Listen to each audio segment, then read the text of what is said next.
집중 분석 이슈타임 시간입니다. 오늘은 YG경제연구소 차영주 소장과 함께 이야기 나눠보도록 하겠습니다. 안녕하십니까? 안녕하십니까?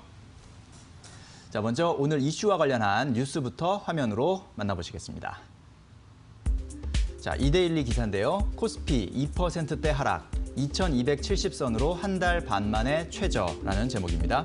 코스피 지수가 2%대 급락하며 2270선으로 내려앉았다. 지난달 3일 이후 최저치다. 뉴욕 증시 하락 여파에 유럽에서 코로나19 확산세로 일부 봉쇄 조치가 취해졌고 달러는 강세로 돌아섰다. 개인 투자자 매수세가 상대적으로 약했다. 개인 투자자들도 섣불리 접근하기 어려운 부담스러운 장이라는 게 시장의 평가다라는 내용입니다. 자, 최근 시장의 조정 국면이 심상치 않습니다. 투자자 입장에서는 매수, 매도 모두 고민되는 시점인 것 같은데요. 게다가 주말을 앞두고 있고 또 다음 주에는 추석 연휴까지 기다리고 있습니다. 우리가 대응 전략을 잘 짜야 될 텐데 오늘 차영주 소장님과 함께 살펴보도록 하겠습니다. 자, 어제 우리 주식시장 또 크게 조정을 받았어요. 그 이후부터 일단은 분석을 좀 해볼까요? 일단 우리가 이제 용어부터 설명을 좀 드리면 조정이라는 단어를 아직까지 쓰고 있다는 겁니다. 조정이라는 것은 일단은 시장이 움직이고 있는 트렌드는 여전히 유지가 되고 있는데 네. 잠시 쉬어간다라는 표현이겠죠. 우리가 지금 현재 모든 그 뭐 방송이든 어디서 저조차도 증시가 하락으로 전환했습니다. 이런 용어는 안 쓰지 않습니까? 네. 따라서 조정이라는 것은 언젠가 다시 올라간다라는 것을 전제를 하고 있다라고 좀 말씀드릴 수 있겠고. 우리가 이제 그동안 좀 많이 거침없이 달려왔죠. 예. 주식이라는 게 100m 달리기가 아닙니다. 마라톤에 비유를 할 수가 있는데 지금 마라톤을 100m 달리듯이 달려오지 않았습니까? 따라서 지금 시장은 우리가 말씀드린 것처럼 이제 조정에 들어간 거죠. 그동안 워낙 가파르게 이제 그 증시가 올라왔기 때문에 쉬어가는 것이다라고 좀 말씀드릴 수 있겠습니다. 따라서 이러한 조정의 형태도 우리가 증시에서 그런 용어를 쓰지 않습니까? 건강한 조정이다. 네. 건강한 조정이다라는 용어를 쓰고 있는데 저도 거기에 동의를 합니다. 우리 그동안 좀 많이 왔으니까 쉬어가야지 이게 지금 뭐 2,400에서 2,270까지 떨어졌다라고 해서 이게 완전히 증시가 여기서 끝나는 것이다라고 좀 생각하기는 어렵다라고 좀 말씀드릴 수가 있겠죠. 물론 다양한 대외적인 변수도 또 있습니다. 뭐 여러 가지 대외적인 변수가 있는 것도 사실이긴 합니다만 이러한 요소가 그동안에 없었던 것은 아니다라고 저는 보여져요. 네. 이러한 것들은 분명히 우리가 있어 왔었었는데 하락을 하다 보니까 조정을 좀 받다 보니까 이런 게 더 부각이 될 뿐이고요. 일단 지금 가장 중요한 것은 건강한 조정 속에 있고 심리적으로 일단은 한번 쉬어가자라는 컨센서스가 어느 정도 공감대가 형성이 돼 있다. 이렇게 좀 말씀드릴 수가 있겠습니다. 네, 일단은 하락 전환은 아니다. 그리고 현재는 조정 국면이다. 그러니까 잠시 쉬어가고 있는 그런 시간이다라고 생각하시면 될 것 같고 투자자 입장에서는 이제 중요한 것은 그렇다면 이러한 조정이 언제까지 이어질 것이냐, 그렇죠. 언제쯤이면 다시 올라갈 것이냐 이런 부분이 좀 궁금하실 것 같아요. 어떻게 좀 조언을 해주시겠습니까? 저도 잘 모르겠습니다. 저도 네. 이제 이게 좀 빨리 끝났으면 좋겠는데, 네. 글쎄요, 이제 우리가 넘어진 김에 좀 쉬어가라고 속담처럼 좀 쉴 때는 좀 쉬어져 가는 것도 좋다라고 말씀드릴 수 있겠습니다. 또 공교롭게도 우리나라가 이제 다음 주부터는 긴 연휴에 또 들어가지 않습니까? 그렇죠. 추석 명절이 되고 있기 때문에 이참에 좀 쉴 때 같이 쉴 수 있는 그러한 상황이 좀 연출이 되지 않을까 좀 말씀드릴 수 있겠습니다. 대략적으로 보통 우리가 이제 통상적으로 보면 연초에 강하면 연중에, 그러니까 가을이 좀 약합니다. 그리고 연초가 약하면 가을이 강합니다. 네. 그런 어떤 과거의 경험적으로 봤을 때는 이번 가을까지는 좀 쉬어가는, 가을은 좀 쉬는 장세, 그리고 코로나19, 물론 코로나19가 상수입니다. 코로나19 상황에 따라서 다시 이제 내년을 바라보면서 겨울장이 좀 강하게 갈 수도 있고, 만약 코로나19가 지금 유럽처럼 다시 창궐하면 조정이 길어질 수 있습니다만 일단은 10월까지는 조정을 이제 충분히 예상을 해야 된다라고 좀 말씀드릴 수 있겠죠.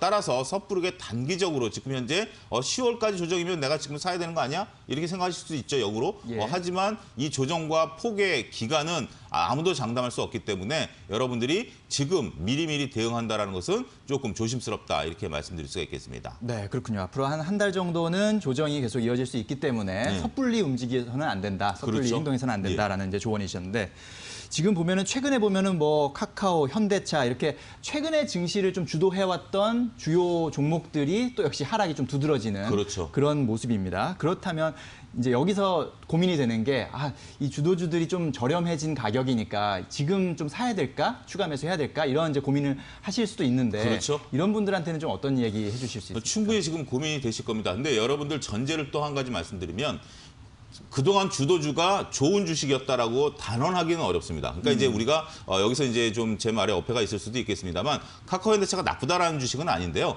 카카오현대차를 워낙 많이 듣다 보니까 이게 좋은 주식이고 이게 언젠가 다시 갈 것이다라고 생각하시는 분들이 상당히 많다라는 거죠. 근데 어쨌든 카카오현대차가 나쁜 것은 아닙니다만 일단은 그 기간에 얼마만큼 조정을 받을 것인가에 대해서는 아무도 장담할 수가 없죠. 네. 카카오 같은 경우 40만 원대 초반까지 갔던 게 지금 30만 원대 중반까지도 내려오지 않았습니까? 이게 다시 언제 얼마까지 간다라고 우리가 단언할 수 없고 다시 올라간다라고 또 단언할 수도 없다라는 거죠.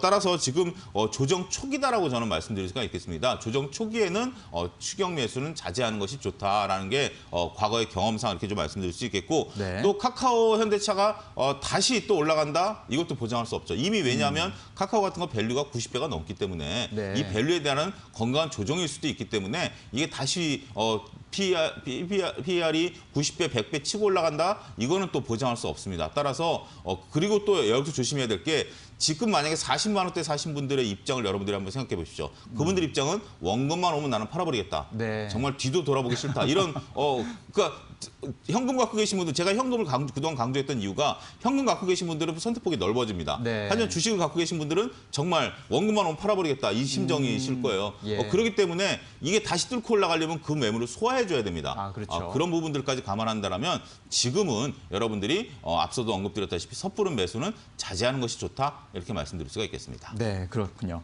지금 현재 또 우리 시장에서 눈길을 끄는 것들이 계속해서 나왔던 게 B2에 대한 네. 이야기잖아요. 다만 이제 최근 들어서는 신용융자 잔고가 조금 감소하고 있는 추세라고는 하지만 그래도 17조 원을 넘는 신용융자 잔고가 있단 말이죠. 이런 B2가 많은 이런 상황에 대해서도 또 어떻게 좀 대응하면 좋을까요? 최근에 금융권 대출이 많습니다. 우리가 이제 그 코로나19 이전에 그 증권사 신용 기준으로 봤을 때 약 10조 정도 수준이었습니다. 그게 이제 평상시 수준이라고 본다라면 지금 거의 1.7배 정도 늘었죠. 이 17조니까 네. 굉장히 많이 늘어난 겁니다. 그러니까 지금 이 고객위탁금, 그러니까 개인들이 많이 산다라는 것 중에 일부는 신용도 있다라는 것들이죠. 현재 지금 뭐 빚은 여러분들 잘 아시다. 빚을 쓰는 이유는 돈을 크게 벌기 위해서죠. 손실을 크게 보기 위해서 빚을 쓰시는 분은 단 한 분도 안 계실 겁니다. 하지만 빚이라는 것이 손실도 크게 키울 수 있다는 점을 여러분들이 분명히 고려하셔야 됩니다. 따라서 빚이라는 게 줄어드는 게 항상 안타깝게도 주가가 크게 빠졌을 때 그 극단에서 줄어듭니다. 네. 따라서 지금 여러분들이 조정기에는 빚을 미리 줄여놓는 거. 그러니까 여러분들이 이익이 나셨다. 그러면 빚 부분만이라도 팔아놓으시는 게 1번이고요. 난 이익이 안 났고 빚만 있다라고 한다면 리스크 관리 하셔야죠. 따라서 지금 현재 빚만 정리하는 것도 손실을 좀 줄일 수 있는 그런 부분들이 된다라는 것들 이렇게 말씀드릴 수 있겠죠. 따라서 지금 우리가 초기에 빚을 좀 줄여놓고 빚은 또 언제든지 다시 또 낼 수 있는 거니까 그렇죠. 그런 부분들에 대해서는 걱정하지 마시고 증시가 다시 올라갈 때 빚을 또 낸다 하더라도 지금은 좀 줄이는 전략 이게 좋지 않겠는가 말씀드릴 수 있겠습니다. 네, 이 신용융자 빚은 잘 쓰면은 약이 되지만 잘못 쓰면 그렇죠. 독이 된다는 사실 항상 명심하셔야 될 것 같고 최근에 그래서 신용융자 때문에 반대 매매가 10년 만에 최대다라는 또 기사도 지금 어제 나오기도 했습니다. 자, 그리고 미국장도 지금 조정을 받고 있어요. 사실 그렇죠. 미국장 때문에 우리 장이 이렇게 됐다라고 이제 해석하기도 하는데요. 미국장 직접 이제 해외 주식을 직구한 서학개미라고 하죠. 네. 서학개미들도 지금 많이 좀 고민하고 있을 것 같은데 맞습니다. 이런 분들한테는 또 어떻게 조언해 주실 수 있을까요? 저희가 이제 그 미국 그 주식 미국 쪽으로 이제 이쪽에서는 잘 다루지는 않습니다만 지금 워낙 많은 분들이 또 비중이 높다 보니까 네. 서학개미 소위 서학개미 하시는 분들에 대한 얘기를 안 할 수가 없겠죠.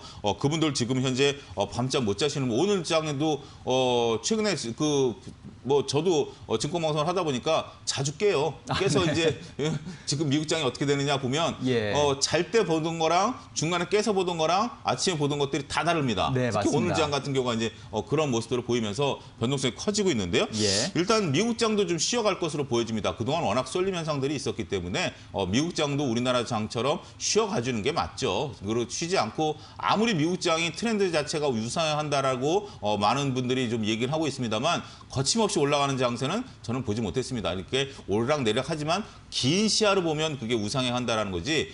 따라서 그런 부분들 다르다. 그리고 어제 밤에 니콜라가 또 강하게 또 떨어지지 않습니까? 오늘 새벽에 네. 니콜라가 좀 떨어지지 않습니까? 그 전에 또 테슬라가 또 떨어지고 떨어지고 있고 애플도 떨어지고 있고 그래서 향후 주도주의 또 변화 가능성도 있습니다. 지금 현재 니콜라에 투자하신 분들도 굉장히 많으신 분들이 있는 것으로 알고 있는데 일단 중요한 것은 리스크 관리 필요합니다. 네. 지금 현재 니콜라가 어떻게 된다, 어쩐다 현재 지금 정보도 부족한 상황이고 이런 상황에서 지금 과도한 기대를 한다는 것은 상당히 리스크가 크다라는 거 염두에 두시고 어쨌든 리스크 관리에 대해서는 국내 투자자든 해외 투자자든 특히 해외 투자할 경우에는 리스크 관리가 더욱더 중요하다라는 점 다시 말씀드리도록 하겠습니다. 네. 자, 일단 이제 현재 우리 시장 상황에 대해서 완벽하게 이제 분석이 된 것 같은데, 네. 자, 이제 중요한 본론인 것 같습니다. 네. 연휴 전략, 네. 연휴를 앞두고 우리 전략 좀 팔고 갈까 아니면 추가 매수를 할까? 여기에 대해서 어떻게 답변해 주시겠습니까? 그렇습니다. 그게 이제 오늘의 핵심이겠죠. 네. 예, 오늘까지 파셔야 일단 수도 기준으로 연휴 전에 이제 넘어가게 되는 거예요. 물론 이제 연휴 전에 팔아도 판 거니까 상관없습니다만 네. 만약 추석 자금을 여러분들이 출금하신다라고 하면 오늘까지 파셔야 되는 거죠. 그래야 화요일 날 추석 자금을 출금하실 수가 있으니까 네. 글쎄요, 이제 오늘부터 이제 여러분들의 고민이 시작됐다라고 좀 말씀드릴 수 있겠습니다. 명쾌한 답을 좀 드려야 되는데 저조차도 지금 어떤 답을 드려야 되나 지금 오늘 내내 솔직히 이 질문에 답을 네. 고민하고 왔거든요. 예. 근데 제 생각은 뭐 그렇습니다. 일단은 추석 전에는 한번 일부라도 정리를 하고 현금을 갖고 가는 게 추석 때 뭐 가족분들하고 모이든 안 모이든 추석 긴 연휴를 좀 편하게 보내실 수 있지 않겠는가. 만약에 미국에서 뭐 또 다른 얘기 그리고 또 연휴 동안에 또 변수가 있죠. 미국의 대선 토론이 이제 시작됩니다. 네. 대선 토론이 시작되면서 트럼프 대통령과 바이든 후보의 또 뭐 이런 부분들이 맞물리면서 지금 또 우리나라 같은 경우 북한 리스크가 또 커지지 않았습니까? 이런 부분들까지 맞물리면서 지금 여러 가지 변수들이 나오게 된다라면 여러분들 정말 추석 연휴 내내 단말기만 보고 계셔야 될 수도 있습니다. 그래서 물론 이제 오히려 추석 연휴 지나고 또 갭상승할 수도 있긴 하겠습니다만 거기에 베팅하기보다는 일단은 지금은 앞서 언급드렸다시피 10월 달까지 조정이 좀 있을 가능성이 높기 때문에 현금을 좀 일정 부분 만들어 놓으시는 게 가장 중요한 포인트가 되지 않을까 그렇게 조언을 좀 드리고 싶습니다. 네. 뭐 자신의 포트폴리오 중에 수익 구간에 있는 종목이 있으면 현금화를 일부 하는 것도 네. 좋겠지만 근데 다 지금 만약에 마이너스다 이런 상황이라면 조금 판단하기가 좀 어려울 것 같긴 해요. 그래도 저는 일부 뭐 좀 폭이 작은 것은 그렇더라도 과감한 결단을 내리시는 게 여러분들이 좋습니다. 우리가 손절은 보험이다라고 얘기를 하지 않습니까? 네. 따라서 더 큰 사고로 이어지기 전에 보험을 좀 들어놓는 것도 기회는 항상 오니까 조급한 마음을 좀 덜어내신다라면 충분히 정리하실 수 있지 않겠는가. 그 부분도 말씀드리겠습니다. 이게 손실이 났다고 해서 무조건 안 팔고 있다. 이건 오히려 손실을 더 키울 수 있는 그러한 또 어처구니 없는 상황이 벌어질 수도 있다라고 말씀드릴 수 있겠죠. 그렇다면 역시 소장님이 지금 가장 주목하고 있는 업종은 역시 현금이라는 종목이겠군요. 그렇습니다. 저는 뭐 계속 말씀드리지만 현금도 하나의 종목입니다. 네. 하나의 종목이고 현금이 여러분들 이자가 안 붙지만 손실이 없는 정말 확실한 거 아니겠습니까? 그리고 현금을 갖고 계시면 선택폭이 굉장히 넓어집니다. 네. 여러분들이 앞으로 추석 이후에 어떠한 종목을 내가 진짜 뷔페에 오신 거랑 마찬가지일 거라고 저는 표현을 하고 싶어요. 먹고 싶은 거 골라 먹을 수 있는데 네. 이미 여러분들 쟁반에 뭐 비빔밥이 있던 스테이크가 있던 이러면 다른 사람이 뭘 먹어도 먹고 싶어도 못 먹는 거 아닙니까? 그렇죠. 따라서 지금 여러분들이 현금을 갖고 계신 게 뷔페 상차림 앞에 다가가고 있다. 이렇게 좀 표현을 좀 드리고 싶네요. 네. 자, 최근 시장이 조금 변동성이 큰 상황에서 투자자분들 많은 고민이 있으실 것 같습니다. 연휴 앞두고 대응 전략 잘 짜시기 바라겠습니다. 오늘 말씀 잘 들었습니다. 감사합니다. 예, 감사합니다.